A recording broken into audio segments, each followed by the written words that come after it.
Behind the glittering crown and layers of makeup was a very different reality. Decay, poison, and a time when people feared water more than sickness. The Virgin Queen might have seemed perfect, but her hygiene showed she was just as human as anyone else. In an age when bathing was feared and beauty came at a deadly cost, Elizabeth's hygiene habits weren't just strange, they were strategic. Today, we uncover 5 of the Queen's most unusual rituals, revealing how she built an immortal image even as time and truth tried to wash it away. You've probably heard the old quote, "I bathe once a month, whether I need it or not." It's often attributed to Queen Elizabeth I. No one's quite sure if she actually said it, but it perfectly sums up how people in her time felt about water. They thought it was dangerous. Back in the 1500s, bathing too often was believed to cause sickness. Doctors warned that warm baths could let bad air seep into your body or upset your inner balance of humors. So Elizabeth didn't take daily baths like we do today. Instead, she changed her linen underclothes a lot. These soft garments were thought to pull dirt and impurities from the skin just by touching it. Changing clothes often was considered just as good as soap and water. When the Queen did want to freshen up, she turned to rosewater, vinegar rinses, and fancy herbal mixtures made by her royal apothecaries. Her ladies-in-waiting would dab them on carefully, more like perfume than a wash. Bathing itself was a royal production. There were no bathrooms or plumbing. A wooden tub had to be hauled out, filled with hot water carried in buckets, and surrounded by attendants. It took so much effort that a full bath was a rare luxury, almost like preparing for a coronation. Still, by the standards of her time, Elizabeth was considered very clean. She wore fresh gowns every day, surrounded herself with fragrant gloves and handkerchiefs, and made sure every inch of her appearance was flawless. It wasn't hygienic cleanliness, it was theatrical cleanliness. She avoided bathing not out of laziness, but because water could ruin the perfect image she projected to her court and her country.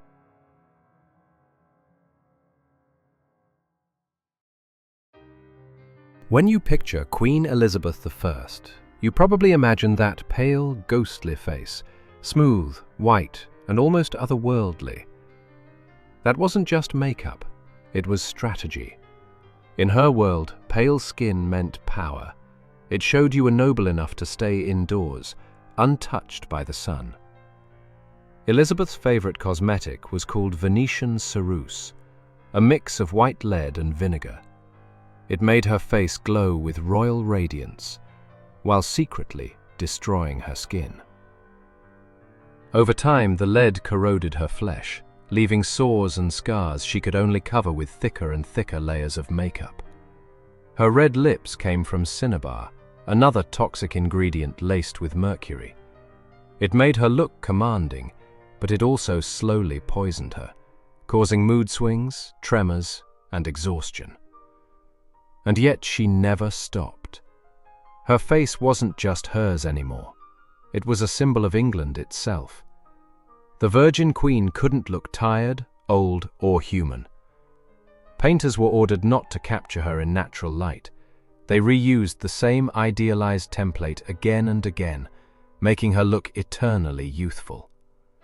By her later years, her makeup was so thick it was said to crack if touched. Whether she knew how deadly it was, we may never know.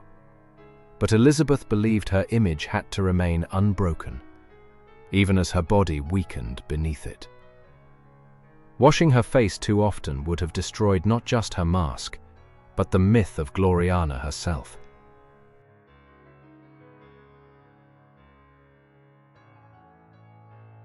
For all her power, Elizabeth had one very human weakness: sugar. And not just a little. She loved it. In the 16th century, sugar was an exotic luxury, as rare and precious as jewels. Only the very rich could afford it, and the queen indulged like royalty indeed.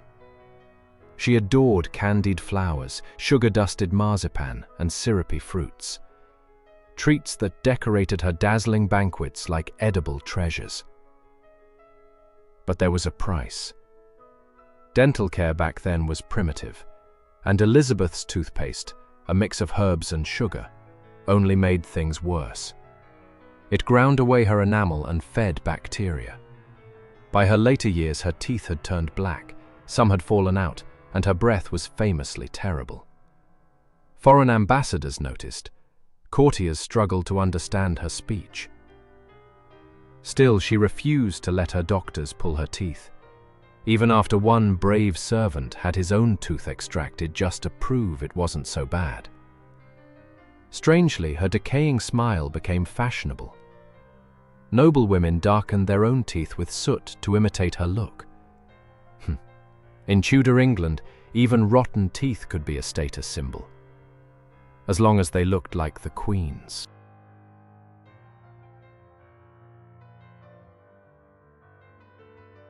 Behind the glittering walls of Queen Elizabeth I's palaces, beneath the velvet curtains, gold ceilings, and shimmering candlelight, lay a truth that was far less glamorous. There were no bathrooms, no toilets, no plumbing, no running water. For all her majesty, Elizabeth lived in conditions that were more medieval than royal. Her grand homes, like Hampton Court and Richmond Palace, were magnificent on the outside, but shockingly primitive behind the scenes. The Queen's toilet was a padded chair with a hole in the middle. Underneath sat a ceramic pot that had to be emptied and cleaned several times a day. And here's the surprising part. This task wasn't done by just anyone. It was handled by one of the most trusted people in her household, the groom of the stool. Despite the unfortunate title, this was not a servant's job. It was an honor. The groom of the stool was always a nobleman, chosen for his loyalty and discretion. He attended to the Queen's most private needs, helped her dress, and even discussed politics while she sat upon her gilded throne. It was one of the most powerful positions at court, all because it came with unfiltered access to the monarch herself. But outside the royal chambers, the palace's waste management was far less elegant. Every room had chamber pots, and the waste was collected by workers known as gong farmers or night soil men. They worked under the cover of darkness, hauling buckets of waste down narrow corridors, through courtyards, and into outdoor pits. These cesspits often overflowed, spreading unbearable stench and disease. The smell of royal life was constant. To cover it up, servants scattered herbs like lavender, rosemary, and thyme across the floors. They burned incense and spread rushes scented with oils, but they rarely changed them. Over time, layers of dirt, scraps, and unspoken filth built up beneath the royal feet. Even the Queen's travels were partly motivated by hygiene. She frequently moved between palaces not just for politics, but to escape the mounting stench and sickness that came from too many people living too long in one place. Elizabeth's world was a paradox, dazzling to look at, but foul beneath the surface. Perfume masked decay, velvet hid chamber pots, and behind the illusion of power and beauty was the unmistakable smell of humanity.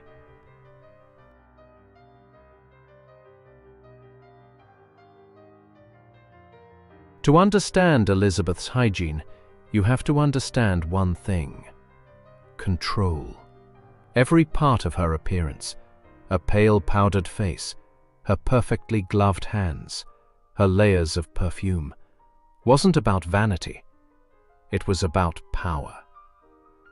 In Elizabeth's time, water wasn't just inconvenient, it was intimate. Bathing meant undressing, exposing your body, your age, your flaws. It made one vulnerable, and Elizabeth could never afford to be seen that way. She had witnessed what weakness did to women, including her own mother, Anne Boleyn. Vulnerability could be fatal. So, instead of bathing, Elizabeth built herself a ritual of scent and ceremony, a kind of perfumed armor. Every day, her attendants prepared mixtures of rosewater, vinegar, lavender, and cloves in the palace still rooms. These weren't used to wash away dirt, but to mask it. A dab of rosewater on her wrists, a hint of perfume behind her ears, and the queen would glide through her court, leaving a trail of carefully crafted fragrance, not sweat, not reality. She even carried pomanders, tiny decorative orbs filled with herbs and resins, which she could lift to her nose whenever an unpleasant smell approached. They were as much symbols of status as tools of survival, a reminder that the queen existed on a higher plane, untouched by the grime of ordinary life. Her clothes and accessories were part of the act too. Her gloves were perfumed. Her handkerchiefs were soaked in oils. Even her wigs, powdered and stiffened with sugar water or egg whites, were scented to disguise the lack of washing. As she aged, her real hair thinned and her skin suffered from years of lead-based makeup. Beneath the mask, her body weakened, her face scarred. Yet she never abandoned her rituals. If anything, she doubled down. Mirrors disappeared from her chambers. Artists were forbidden to paint her as old or tired. Every portrait had to follow her ideal image: youthful, flawless, untouchable. Some whispered that a maid's sole duty was to reapply powder to the queen's shoulders in secret, just to keep up the illusion. For Elizabeth, bathing wasn't just avoided out of superstition. It was rejected because it meant facing the truth. A bath could strip away her armor, her mask, her myth. It could show that the immortal virgin queen was, in fact, human.